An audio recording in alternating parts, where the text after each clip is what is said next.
Hi everyone, it's Mr. Talbot. I hope you all are enjoying your Sunday and that you had a great weekend. I'm looking forward to distance learning this week, especially morning meeting. Last week we started a morning meeting trivia game, and I think our average student turnout for morning meeting trivia game was between 10 and 12 students. So if you haven't been stopping by, please do.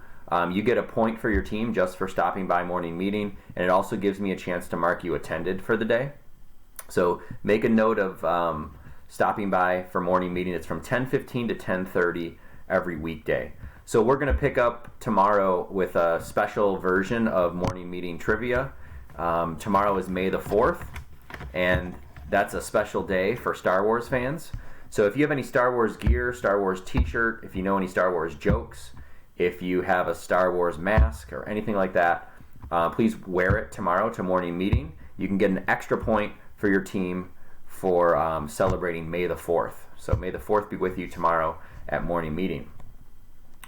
I'd also like to invite you to join us at morning meeting this Tuesday. We're going to have a special guest at morning meeting. As many of you already know, if you were at morning meeting last week, Miss Campbell is there every morning, and also Miss Rauch, the strings teacher, is also with us in the morning to help out with morning meeting trivia. On Tuesday, Miss Rupp, the 6th grade counselor, will be there, and she's going to talk to you all about wellness during this time and check in with you all. And she'll also talk to you about some new services that the school's offering, and maybe have a chance to answer some questions about Linear Middle School next year. So please join us Monday, Tuesday, and every day at morning meeting.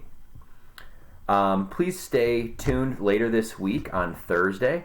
We're going to send out a distance learning survey. So we're going to kind of check in with you and see how much time you're spending, what activities you're spending the most time on, what you're able to access, what you're having difficulty with, and how your overall experience with distance learning has been going so far. So I'll send out the link to that on Thursday. Stay tuned for that. Other than that, please feel free to email me if you have any questions, and enjoy the rest of your night. Take care.